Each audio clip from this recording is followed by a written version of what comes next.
Agora tem um vereador reeleito, doutor Abdo Neme, ele que teve 4.997 votos, sendo 1,83% dos votos válidos, foi o terceiro vereador mais eleito na última eleição. Vereador, obrigado pela presença no nosso programa. Terceiro mais votado no município, sendo de situação. Como vai ficar o senhor agora? Lógico, o senhor pelo PR, foi o terceiro mais votado do município pelo PR, mas como que o senhor está vendo essa votação do senhor, 4.997 votos? O senhor foi o segundo mais votado ou o primeiro mais votado da última eleição? Teve 9 mil votos, não foi isso? 8 mil, quase 9 mil votos. Teve uma baixa expressiva na votação. Como é que o senhor vê isso nesse último pleito? Bom dia. Bom dia, Vitor. Bom dia, Granja. Bom dia a todos os telespectadores e ouvintes, né, do nosso programa, de Olho na Cidade. É um grande prazer estar aqui. Eu vi, no primeiro momento, Vitor, com grande surpresa, né?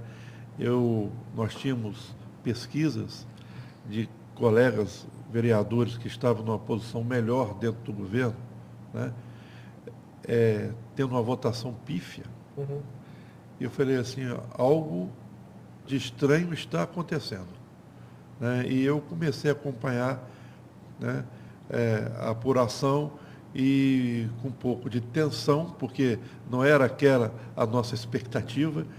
A minha expectativa era de, no mínimo, 6.500 votos, né?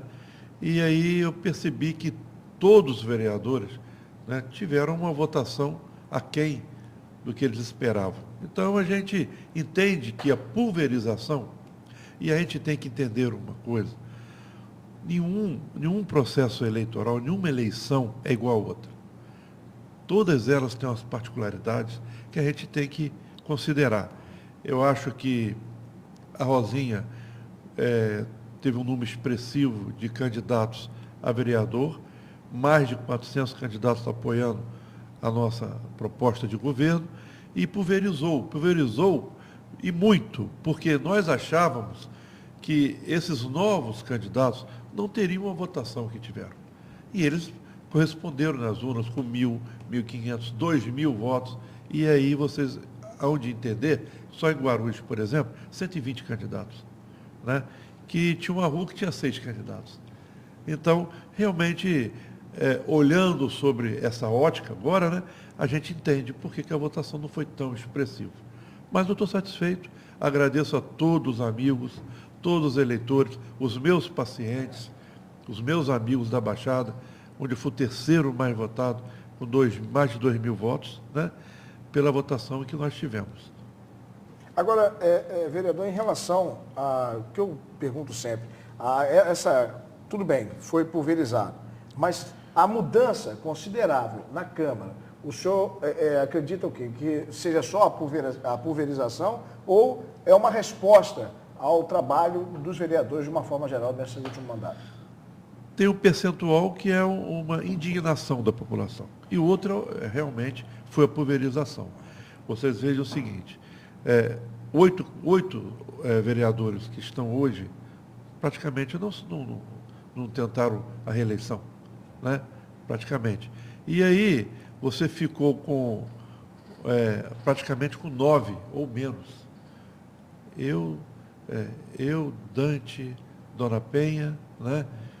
Nelson Naim, Magal, Quelinho, Albertinho, Papinha. Odisseia. 9. Quantos retornaram? 6. O percentual disso não é baixo, é o aceitável, mais de 50%. Então a gente tem que avaliar sobre esse aspecto, né? Agora, então eu acredito que, e digo mais, essa nova Câmara vai ser uma incógnita, né? São novas cabeças, novas propostas, né? Nós temos um grupo político alinhado com a prefeita.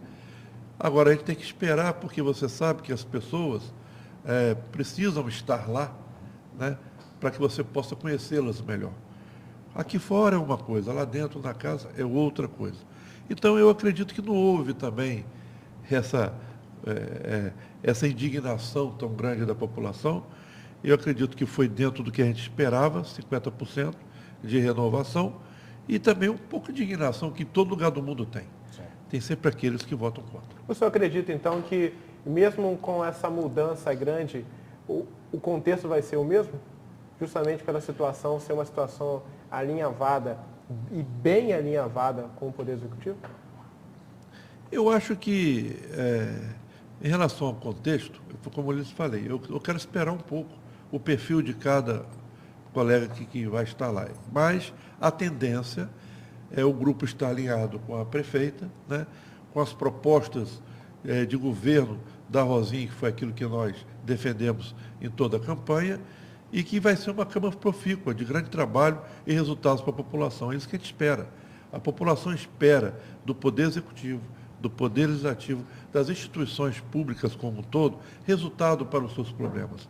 Eu acredito que nós vamos dar respostas e bons resultados à população de Campos. Vereador, nós, aproveitando que o senhor está aqui, o senhor já esteve conosco no ano passado sobre o que o vereador fez no ano. Então, a gente vamos pulverizar a entrevista, uma parte falando sobre o vereador, seu mandato e também sobre a eleição. Até porque ele pode puxar para coisas que ele queira continuar. Sim, fazer, com certeza. O que o senhor fez no ano de 2012 na Câmara de Vereadores? Olha, eu fiz tanta coisa, como eu havia lhes dito na outra entrevista. Por exemplo, eu entrei com um orçamento para um sonho meu, que era o Hospital da Baixada. Briguei, e hoje é uma realidade. Como é que está o hospital? Já está sendo construído. Nós tivemos alguns problemas de fundação, tinha muita água. Depois houve uma determinação do Departamento de Estrada e Rodagem que aquilo ali vai ser duplicado. Sim. Então nós tivemos que virar o hospital para a nascente, né? Mas é um hospital que ficou com aquilo que a gente imaginava, vai ficar excelente o atendimento, internação, tomografia, endoscopia. Quer dizer, isso para mim, como médico, foi um grande feito. Segundo, a gente trabalhou muito para fazer com que os idosos fossem mais respeitados.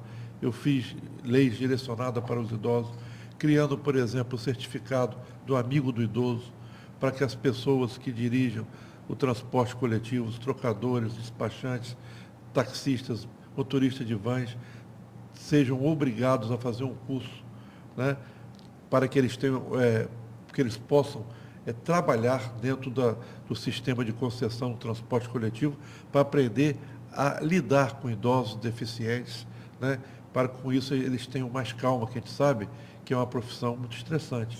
Mas tem que entender que o idoso não tem culpa disso, o deficiente não tem culpa disso. Então eu criei o certificado do idoso. Eu criei uma lei que eu acho importantíssima, que é aviso sonoro nos ônibus para os deficientes. E há 15 dias saiu uma matéria no Jornal Nacional aqui em Belo Horizonte, mostrando agora, e o meu assessor está aqui, Alex, vereadores de Belo Horizonte ligaram para a gente pedindo a minha lei, para que isso fosse levado para Belo Horizonte, e nós precisamos colocar em prática aqui em Campos, né? Nós fizemos uma lei também de que as pessoas pudessem ter mais oportunidades, né, daqueles doadores de sangue. Porque você vê o seguinte, o problema maior hoje, os bancos de sangue estão praticamente quase a zero. Eu fiz um anteprojeto de lei de que aqueles pessoas que doam regularmente, não é aquele que doa uma vez só, regularmente, quando ele for internado num hospital público, que eles teriam uma condição melhor, por exemplo, ficar no apartamento. É uma forma da sociedade dar um retorno a esse pessoal que doa o ano inteiro parte do seu corpo, que é sangue, claro, você que é gerado ali dentro, né? Eu fiz leis também para que o piso tátil nas praças para os deficientes visuais, né? Nós fizemos leis do ponto de vista lei, né? Café da manhã nas escolas, né? Fizemos leis que a gente pode a licença maternidade de 4 para 6 meses foi sancionada. Hoje toda a prefeitura e no governo federal depois sancionou. Fizemos várias leis. Eu posso aqui, eu estou aqui até me perdendo com tantas leis que nós fizemos. O meu foco é a saúde, né? Por exemplo, eu tinha feito há 2 anos uma indicação legislativa para que os remédios fossem entregues em casa para os doentes crônicos e idosos, né? Eu estive com o Geraldo Venâncio colocou em prática, a prefeita mandou colocar em prática vários idosos já estão recebendo seus medicamentos em casa. Eu fiz a outra para os idosos, vacinação dos idosos em casas, em asilos, né? Não só para idosos, para pessoas com deficiência que não podem sair para serem vacinados, e vocês sabem que essas pessoas que estão sequeladas, que estão nos seus leitos, são mais propensas à infecção, à pneumonia. Há uma necessidade de que faça essa vacinação. Então, eu fiz uma lei, por exemplo, relativa à venda de óculos, que não pode a gente vender óculos assim, de uma maneira aleatória, sem receita, em camelôs, em banco de esquina. Quer dizer, eu procurei fazer muitas leis que fossem de alcance da sociedade, né? Eu espero que a sociedade, eu acho que até a sociedade compreendeu e respondeu nas urnas, me dando essa votação que eu considero expressiva diante do quadro que foi montado aí. O senhor já viveu situação de oposição a governos. Hoje é situação. Como o senhor encara a oposição? Hoje, na Câmara? Hoje. Acho que, primeiro, nós, da situação, temos que entender que a oposição é salutar, né? Não adianta você achar que tudo está certinho, que tudo está caminhando a melhor maravilhas, né? As mil maravilhas. A oposição está lá até para ajudar-nos a governar, né? Quando a oposição faz uma crítica, eu vejo aquela crítica como construtiva. Agora, quando a oposição faz uma crítica destrutiva, fazer por fazer, né? Sem um objetivo claro, aí eu sou contra essa oposição. Aí isso deixa de ser oposição, né?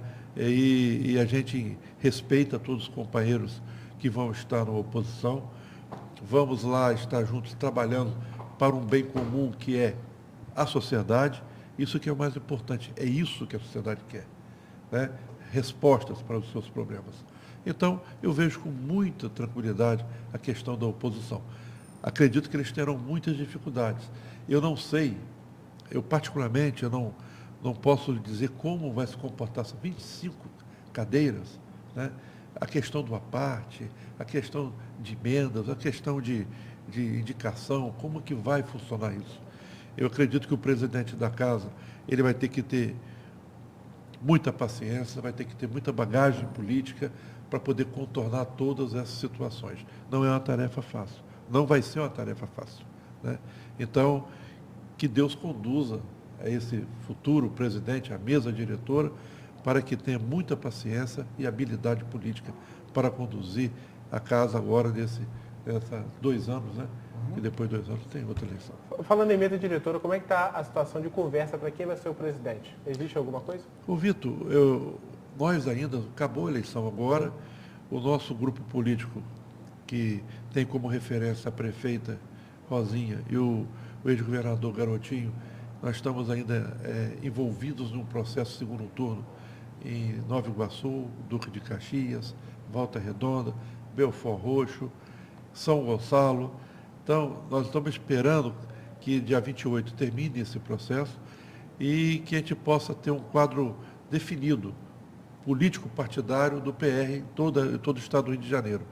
E aí, a partir daí, eu acho que nós teremos efetivamente alguma conversa nesse sentido, de mesa diretora, de secretariado. Mas, hoje, qualquer opinião que for dada é especulação.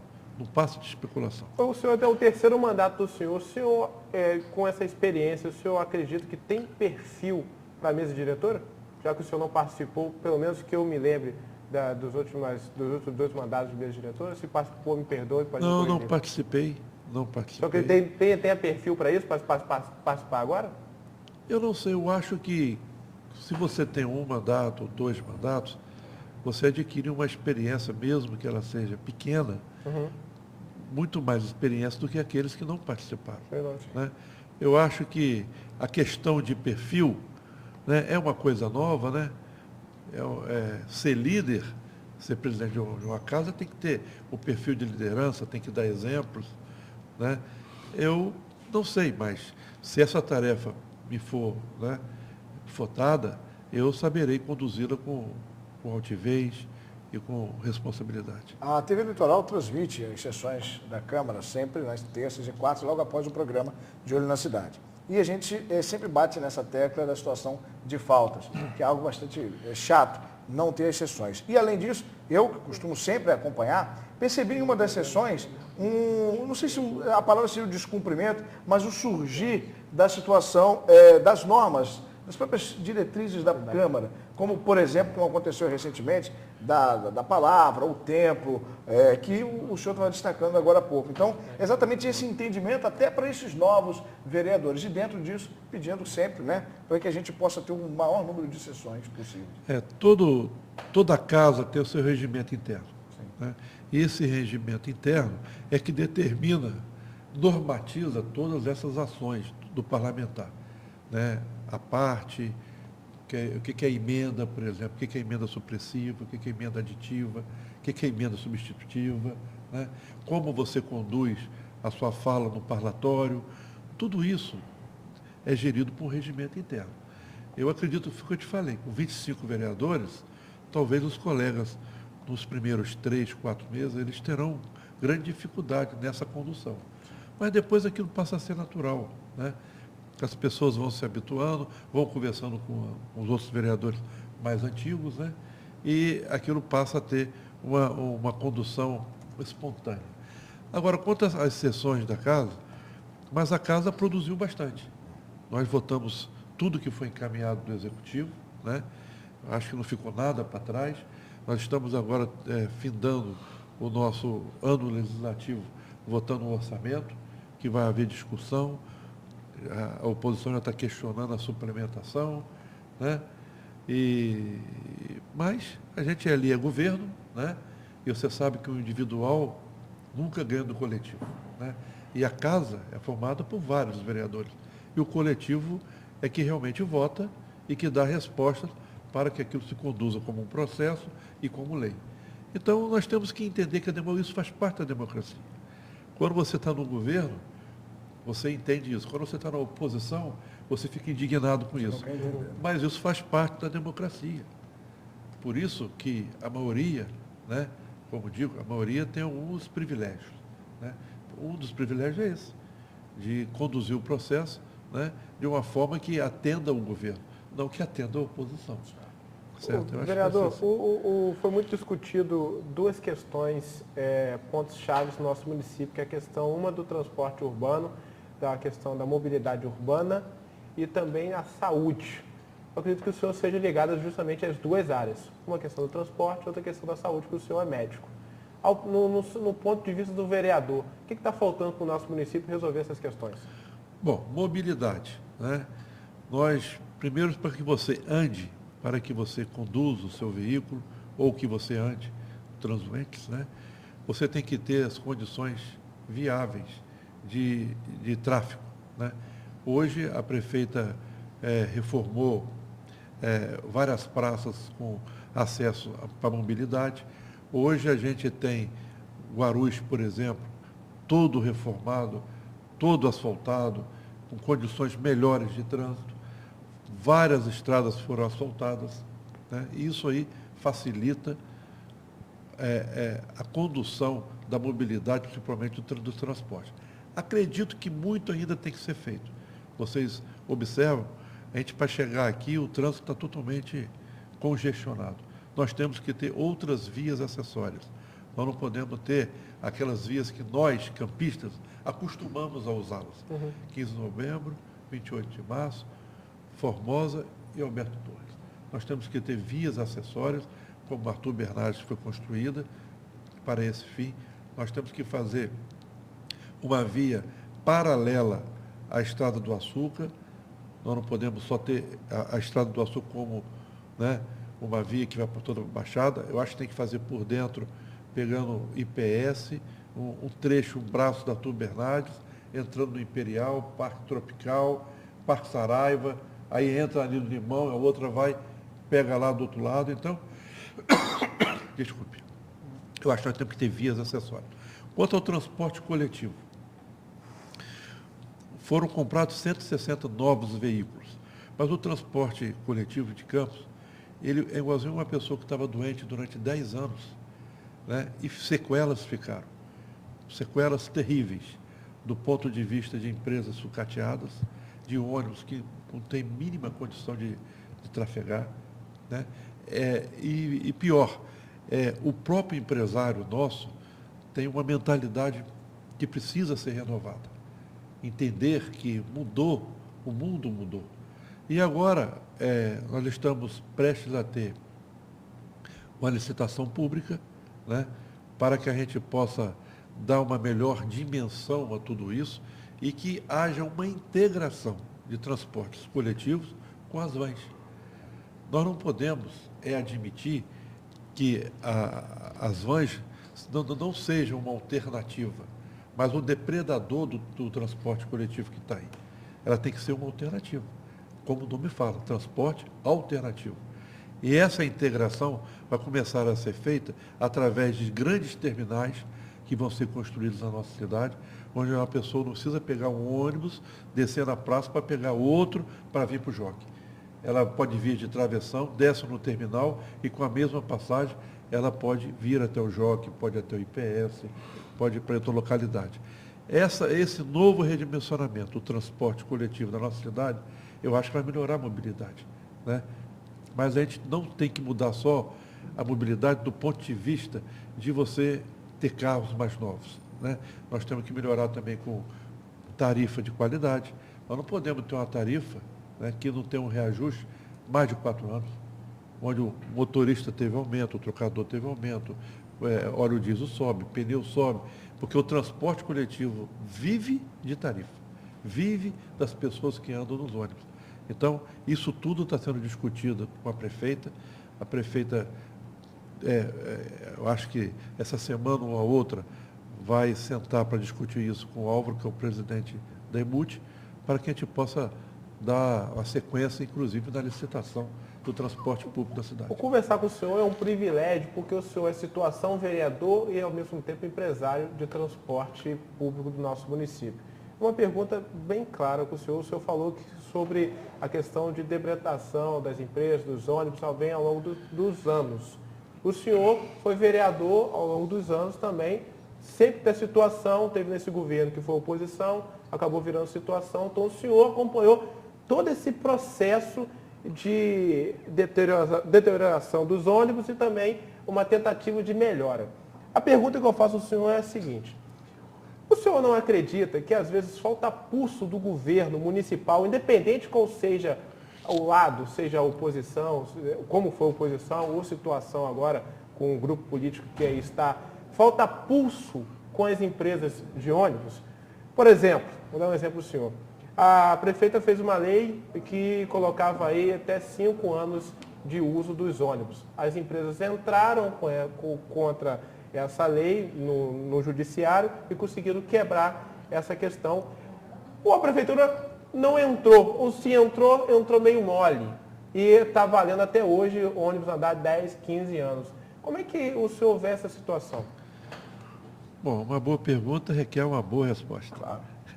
Ô Vitor, não é bem assim. Você, para renovar uma frota, por exemplo, eu estou falando da empresa da minha família, que eu não vou nem na empresa. Eu não tenho tempo, eu sou médico. Tenho 80 anos no município de Campos. Nós começamos aqui com jardineira, né? Meu pai foi trocador e motorista de ônibus. Meu tio mecânico. Então, essas coisas têm um lado sentimental também. E a prefeita, ela olha pelo esse lado sentimental.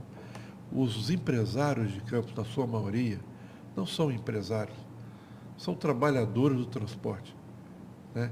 Eles começaram lá atrás com seus pais, com seus tios, com seus avós, debaixo de ônibus, pegando chuva, né, tentando sobreviver.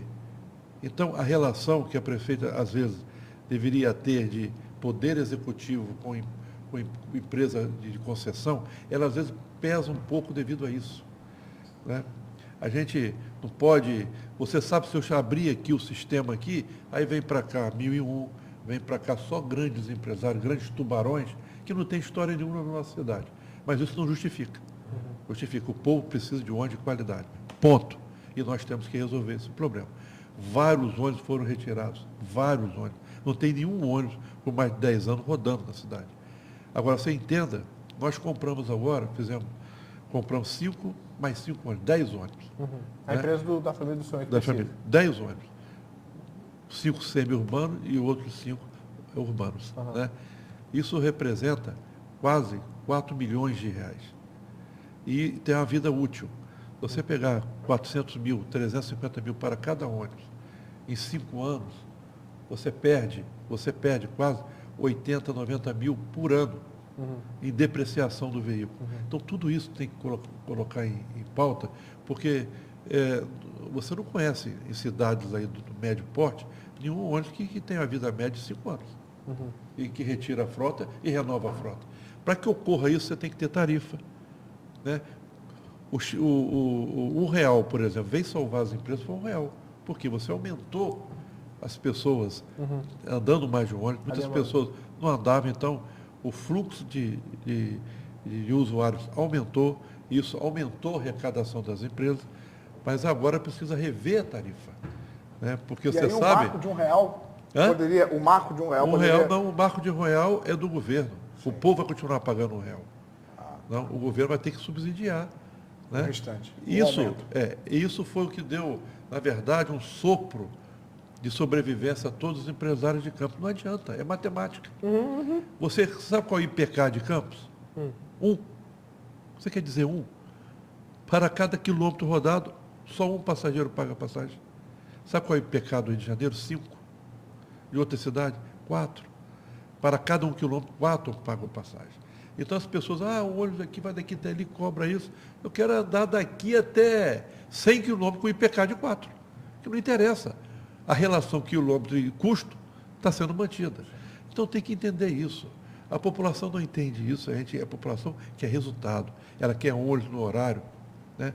Você veja, você vai nos países da Europa, você vai na Alemanha, o ônibus para no minuto certinho. E está lá no ponto de ônibus, está lá escrito. 11h15, número tal, ônibus tal. 11h15, o ônibus está lá. 11h20, entendeu o que quer dizer? Tem que existir isso. Uma frequência, cumprimento de horário, limpeza, qualidade, né? E tarifa. Sem tarifa não dá. E a população também, ela não quer pagar mais por aquilo que ela não tem de qualidade. Sim. Entendeu? Então, daqui a uns 5 anos, eu acho que a população pode até pagar mais, porque eles vão entender, não, eu tenho um ônibus de qualidade. E o senhor defende a tarifa de quanto? Eu não defendo tarifa, eu acho que eles têm que fazer custo. Planilha de custo. Pneu, tal, bota planilha justa. Só isso. Hoje ainda está dentro de 1,60, né? Está 1,60. Né? Em todas as cidades do Brasil, quanto a tarifa? 3,10, 2,50. Então, não adianta, isso é matemático. Planilha, você tem que colocar tudo. Olha, compra de veículo, pneus, aumento, nós demos aumento para os funcionários agora, do qual eu defendi a causa, de quase 14%. Quem é que deu isso? Aonde você viu foi falar nisso? Né?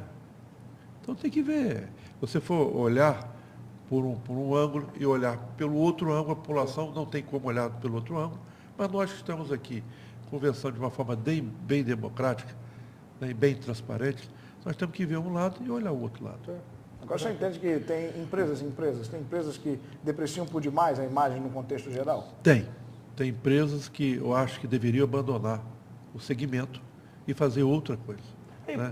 Porque vereador, falta responsabilidade a alguns empresários. E falta responsabilidade, eles têm que assumir isso. Ou eles ficam no segmento e queiram melhorar a qualidade dos seus ônibus, ou eles saem do segmento. A população não pode ficar pagando por isso, e a gente não pode também ficar pedindo tolerância da prefeita para com essas pessoas. Né? Aí que a gente tem que também olhar o lado correto das coisas. Né? É isso que eu penso. Né? Eu tenho cheiro de óleo diesel. Sou médico, mas tenho cheiro de óleo diesel. Nós ficamos muitas madrugadas na garagem nossa, montando chassi de ônibus, porque a gente não tinha dinheiro para comprar um ônibus novo. Então, eu conheço isso aí. Agora, também tem que entender que a população, ela quer ser respeitada, quer ter um transporte de qualidade. Vereador, obrigado pela presença do senhor. Parabéns pela vitória no último pleito, que o senhor possa exercer o mandato da melhor maneira possível em prol da população. Eu queria agradecer você, Vitor, você, Granja, a direção da casa, por dessa oportunidade de eu vir aqui me expressar, colocar minhas ideias. E vocês já me conhecem, a população pode esperar, e doutor Abdo, isso que está aqui. Transparência, ponto de vista. Eu nunca irei renunciar às minhas posições. Isso é muito importante. O homem, como ele renuncia às suas posições, deixar de dizer aquilo que ele pensa, né? Ele não é muito verdadeiro e passa a ter desconfiança da sociedade e deixa de ter o respeito da sociedade. Quanto a isso, a população pode esperar do doutor Abdo, no primeiro mandato, no segundo e no terceiro mandato, esse trabalho e essa postura de personalidade. E dizer que também eu queria parabenizar os novos colegas que farão parte da nossa Câmara, que todos eles tenham sabedoria, muita fé em Deus, para que a gente possa conduzir esses próximos 4 anos com, como diz, altivez pública, sempre colocando os interesses públicos acima dos nossos interesses individuais. Muito obrigado a todos vocês. Conversamos com o doutor Abdo Neme, ele que é vereador, foi vereador reeleito com 4.997 votos, 1,83% dos votos válidos em nosso município. São 9h10. Eu chamo intervalo comercial rápido, o programa já acabou, teoricamente, né, que acaba às 9 horas, mas nós temos mais um entrevistado, então eu vou chamar um intervalo rapidinho, volto já, não saia daí. Estamos apresentando De Olho na Cidade. Oferecimento: distribuidora Montalvão. Fornecimento de produtos de limpeza, cereais e cesta básica.